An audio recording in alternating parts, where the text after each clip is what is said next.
Jesus chegando à sua terra, ensinava-os na sinagoga, de sorte que se maravilhavam e diziam: de onde veio a sabedoria deste?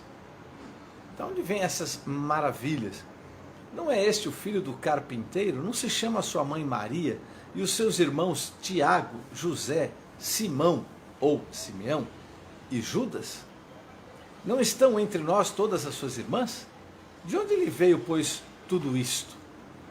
Ou seja, eles estavam vendo que vinha de uma família humilde, de Maria, que era a esposa de um carpinteiro. Jesus era filho de carpinteiro. Ali tinham os irmãos, pessoas simples, que não os seguiam. Eles se converteram mesmo ao Evangelho depois da sua ressurreição. Depois que ele veio assim, que realmente eles notaram que ele era o Filho de Deus, e ali eles acordaram para isso. Tiago, na época, irmão de Jesus, ele começou a ser referendado. É como se ele tivesse tomado o lugar do Senhor Jesus. Muitos falavam, mas não seria Pedro que teria que tomar essa liderança, né? Sim, Pedro estava realmente como um grande líder, mas quem estava à frente, quem estava dirigindo todo esse movimento, e era um movimento muito forte que Tiago liderava, que fazia até inclusive que as pessoas tivessem que se circuncidar para poder ser considerado como salvo. Porque o cristianismo em si mesmo, ele foi se desenvolvendo com o tempo. Ali não foi assim instaurado como agora temos igrejas cristãs, não. Aos poucos foram se reunindo as pessoas, aos poucos começaram a ter líderes, aos poucos começaram a ter falsos evangelhos, falsas pregações, falsas igrejas, falsos pastores. Então tinham que começar a ter alguém que fosse sério, que fosse íntegro. E Tiago era conhecedor, muito conhecedor da Torá, conhecedor, porque Maria e, claro, José ensinavam isso para eles, para essas crianças. Com certeza foram crescidos e criados dentro de uma grande liderança espiritual. Então a gente vê realmente que tem uma linhagem assim. Só que depois Tiago foi morto, né? Foi sacrificado, e Herodes começou a notar que dava ibope matar cristãos, então começou e matou Tiago, e aí fica Simeão no lugar dele, ou Simão, né, como se fala. Eu sei que muitos dizem, né, se fala, não, mas ali quando diz irmãos de Jesus Cristo, no aramaico, irmão e primo é a mesma coisa, né? Pode até ser, mas o evangelho foi escrito no grego, e no grego não é a mesma coisa, no grego irmão é irmão mesmo, né? Então, era irmão de Jesus mesmo, né? Por parte da mãe, né? E do pai, né? Da parte de Deus é só Jesus, né? Jesus é o único filho de Deus que veio do ventre de Maria, mas os demais vieram da relação que teve Maria com José. Inclusive, gente, a questão da virgindade de Maria só teve visão na igreja depois do ano 400. Até o ano 400 não se falava nisso. Quando você vê as cartas de Paulo, nem se fala, né, da Maria e tal. Então, quer dizer, depois dos anos 400 é que virou a grande divisão da igreja. A partir de lá, de 400 anos depois, onde ninguém falava sobre isso, surgiu a oportunidade de se falar sobre isso e houve essa divisão que ela tem até hoje, né? Mas é isso que eu quero colocar aqui. Cristo tinha seus irmãos, sim, e ali entre eles estava esse que era Simeão. Eu queria passar, antes de falar, né, tem um versículo também, deixa eu ler um outro aqui para vocês, que está aqui em Marcos capítulo 6, versículo 3, que continua, que ele diz assim, não é esse o carpinteiro, filho de Maria, irmão de Tiago, de José, de Judas e de Simeão? Não estão com ele também as suas irmãs? Em João 7, deixa eu ver aqui, João 7, eu anotei para passar aqui para vocês, João 7, versículo 2 e 3, está aqui. Depois disso, Jesus andava na Galiléia e já não queria andar pela Judéia, porque os judeus procuravam matá-lo. Estava próximo da festa dos judeus e dos tabernáculos. E disseram-lhe, pois, os seus irmãos, saí daqui e vai para a Judéia, para que também teus discípulos vejam as obras que fazes. Você vê, ele dizendo assim, vai lá, para os teus discípulos ver o que você faz. Eles sabiam do poder de Jesus, mas não seguiam a Jesus, eles não eram discípulos de Jesus. Eles se converteram mesmo depois da morte de Jesus. Que está aqui em Gálatas, Gálatas capítulo 1, que diz assim a partir do versículo 18. E ele diz, Paulo, dizendo: depois passados 3 anos, fui a Jerusalém para ver Pedro e fiquei com ele 15 dias. Não vi nenhum dos apóstolos, senão Tiago, irmão do Senhor. Então, só para a gente fechar aqui, que a gente tinha esses irmãos que não o seguiam, só olhavam de longe, mas depois tomaram posição. Segundo a história, segundo historiadores aqui, mostra um Tiago muito mais anti-romano, um pouco mais político, um pouco mais duro, com relação a levar os cristãos de Jerusalém, e mostra Simão de uma forma mais cuidadosa, cuidando um pouco mais da igreja, como mais um pastoral. E uma coisa que aconteceu com ele é que nos anos, lá pelos anos 60, 70, onde teve uma perseguição atroz, uma perseguição muito forte de Nero, Domiciano, também vários lá, ele viu vários cristãos morrerem, ele viu a cidade sendo cercada, ele viu a cidade caindo, porque Jerusalém foi destruída, porque alguns quiseram se levantar contra Roma, e aí Roma foi lá para destruir tudo, então houve um caos, mas Simeão ficou firme. E uma coisa que foi muito interessante na vida dele, é que no meio da perseguição, no meio de tanta morte, no meio de tanto problema que vinha contra a igreja, ele se manteve firme, Deus o preservou, ele foi morrer com mais de 100 anos, ou seja, uma pessoa que viveu, que teve uma vida muito longa. E eu creio, o que Deus pode estar falando com a gente nesse momento aqui na vida de Simeão? Depois eu vou falar como foi a morte dele, mas o que eu acredito desses mártires, o que Simeão está passando aqui para a gente, Simão está passando para a gente, é que hoje nós fisicamente, ou até podemos dizer politicamente, isso eu digo aqui para o Brasil, nós não temos a perseguição que a igreja tinha naquela época. Naquela época, sabe como que era a iluminação pública? A iluminação pública eram cristãos que eram jogados sobre eles betume, petróleo, esse óleo, e eles eram colocados numa estaca e era ateado fogo. Então os cristãos iluminavam as ruas. Roma era iluminada também. Vários lugares eram iluminados pelo corpo de cristãos. Sabe como que era a diversão? Nossa diversão hoje, de muitos, hoje são esportes, Olimpíadas, futebol, onde você entra na arena, que é o estádio, e você vê um lutando contra o outro, um brigando com um time contra o outro, um lutador contra o outro, um corredor contra o outro. Naquela época, eram gladiadores contra cristãos, eram feras contra cristãos, e às vezes a gente esquece desse contexto, porque nós estamos num contexto hoje muito tranquilo, gente, muito tranquilo, fisicamente falando. Depois nós vamos falar da parte espiritual. Fisicamente falando, nós estamos num momento muito tranquilo, se comparados com o momento que aqueles cristãos da época de Simão estavam vivendo.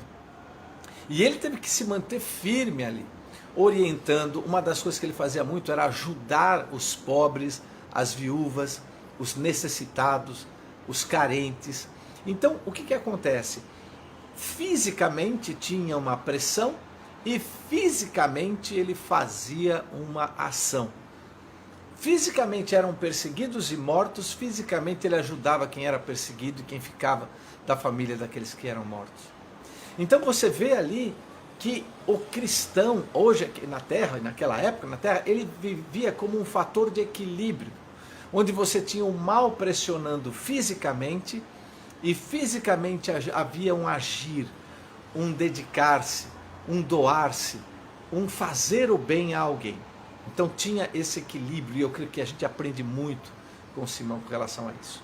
Mas se a gente for trazer para o dia de hoje, que eu estou dizendo que não há aquela aqui para o Brasil, né? Porque tem alguns lugares no mundo que existe essa perseguição, sim. Mas aqui no Brasil você não mata por causa da fé, não é preso por causa da fé, não é perseguido por causa da fé. Porém, espiritualmente nós estamos em guerra. Espiritualmente estamos em guerra como? Quando deixamos de orar, quando deixamos de clamar, quando deixamos de buscar ao Senhor, quando entramos no ritmo da nossa vida e esquecemos das coisas espirituais, que aí é uma outra forma de guerrear, é uma outra forma de lutar, aonde naquela época as trevas lutavam com o poder do Império Romano destruindo os cristãos, e foram muitos cristãos mortos durante a época de 60 até 70 depois de Cristo. Muitos foram mortos. Ali você tinha as trevas usando do poder físico. Hoje você tem as trevas usando do poder psicológico, emocional e espiritual, tentando minar as pessoas para não ter fé, para não ter esperança, para desanimar, para se deprimir, para ficar ansioso. Ou seja, outras técnicas são usadas, que não a violência física direta, mas outras são usadas para tentar minar o poder da igreja, tentar destruir o poder da igreja. E a igreja que eu digo são todos aqueles que creem em Jesus Cristo como nosso Senhor e Salvador. Então fica para nós essa lição, esse acordar, porque Simão, mesmo escapando dos piores que tinham lá, ele escapou dos piores. O que aconteceu é que ele não escapou do último, né, que o pegou ali, que o trouxe, que foi Trajano. Trajano foi lá e exigiu que não somente ele, mas todos os que estavam com ele, fossem mortos. E Trajano quis que ele fosse morto, e ele foi pregado também numa cruz, só que na cruz havia espinhos para poder machucá-lo. Ele morreu com a idade de 110 anos. 110 anos. Ele viveu ali praticamente 80 anos pregando o Evangelho. Você vê, o número é 80, né? 80 anos pregando o Evangelho, anunciando e depois sendo crucificado. Acredito eu que talvez naquele momento, e agora eu levo um pouquinho para a vida dele, que eu creio que naquele momento, ele sendo crucificado, acredito eu, que fosse como um coroamento dele estar sendo morto com a mesma morte do seu irmão e do seu mestre e do seu Senhor. Eu creio que para ele, eu acho que ele falou, eu estou aqui com a mesma morte do meu irmão. Eu acho que aquilo foi como se fosse assim, uma honra ao seu ministério, né? É difícil falar uma coisa assim para quem não tem essa sensibilidade espiritual para entender isso, mas eu tenho certeza que Simão estava entendendo isso, que aquilo foi honroso para ele, como até Pedro, quando foi para ser crucificado. Não, eu não quero ser crucificado como meu mestre, foi crucificado de ponta cabeça, né, para não ter a mesma honra do seu mestre. Então o que eu quero trazer e deixar aqui para vocês, nessa breve mensagem, um ponto assim muito simples da vida dele, de Simão. Semana que vem vamos falar de outro Simão, que é Simão Zelote, mostrar que eu estou querendo todos os sábados trazer aqui para vocês história de pessoas reais que viveram numa época de altíssima perseguição e morte, mas que mantiveram-se firmes até o fim, fazendo com que a estrutura da igreja começasse e se desenvolvesse. Olha que coisa interessante, que até foi comentado com eles, de que se não for do Senhor, se isso não for de Deus, isso vai aplacar, isso vai se acabar. Mas como era o Espírito Santo que estava dirigindo, não adiantou o Império Romano, não adiantou a história, não adiantou nada, que o Evangelho continuou sendo pregado. É tão vivo o poder do Evangelho, que mesmo seus líderes sendo mortos, eles continuavam levando essa palavra do Evangelho. Então o que eu quero deixar para vocês é que durante todos estes anos, desse início da era cristã, A gente teve lá pessoas que morreram pelo Evangelho, em outras palavras, morreram para nos trazer a mensagem. A mensagem só chegou até você porque você teve gente morrendo por ela, morrendo para continuar. Porque já pensou se todo mundo desistisse? Se todo mundo falasse, não, isso aqui não é, deixa para lá, vamos desistir? Mas não. A cada sábado, quando eu trago aqui, às vezes é uma história muito pequena, porque a gente não tem tanto a escrita sobre eles. A gente vai pegando alguns insights, alguns escritores, e a gente vê um pedacinho da história, mas a gente vê esse Simão aqui, 80 anos pregando o Evangelho, 80 anos levando a igreja, durante vários anos conseguindo escapar da perseguição. Para quê? Para levar o Evangelho para as futuras gerações, e essas gerações para outras gerações, e assim sucessivamente, até chegar na gente, até chegar em você e chegar em mim. E aí, a grande lição, que é o que eu deixo agora com todos nós, é que você e eu façamos parte dessa continuidade de levar a visão do Evangelho. Que a gente não se acomode com o poder espiritual deste mundo presente aqui, que faz as pessoas não quererem levar essa mensagem para frente. Que você tenha no seu coração isso bem forte. Eu faço parte de uma corrente que começou em Jesus Cristo e que essa corrente leva o Evangelho a toda a criatura até a volta do Senhor Jesus. E aquele que crê será salvo. Assim como Simão, assim como João Batista, assim como o próprio Filipe, assim como Estevão, morreram para levar essa mensagem, entregaram a sua própria vida para que essa mensagem fosse levada, que a gente também entregue um pouquinho, cada um entregue um pouquinho da sua própria vida para se dedicar a levar essa mensagem até outras pessoas. E o que eu estou dizendo isso é você aproveitar cada oportunidade, cada momento que Deus te der, cada sinal que Deus te der, para que você possa levar essa mensagem. Porque alguém lá atrás morreu para que essa mensagem chegasse até você e até a mim. E nada mais justo que a gente continue trazendo essa mensagem para todas as pessoas que precisam ouvir. E se você está ouvindo isso pela primeira vez, que mensagem é essa que precisam ouvir? A mensagem é simplesmente essa, é muito simples a mensagem. Jesus Cristo, o Filho de Deus, veio à Terra, nasceu, cresceu, morreu, para perdoar os teus pecados, e se você crer e for batizado, será salvo. Ou seja, viverá eternamente com Jesus, quando Ele voltar na sua glória e nos levar até o seu encontro. Aquele que crê nessa simples mensagem será salvo. E pode ser que hoje Jesus está te chamando para você se entregar a Ele. E é isso que nós estamos trazendo aqui nessa noite. Você que está ouvindo isso agora, pode ser que esse vídeo chegou na tua mão, você nem sabe por quê, mas ele chegou para você hoje dar um basta em tudo que você levou até hoje, todas as desilusões, todas as depressões, tudo que você passou até hoje, que você possa hoje tomar uma decisão. Eu quero entregar minha vida para Jesus.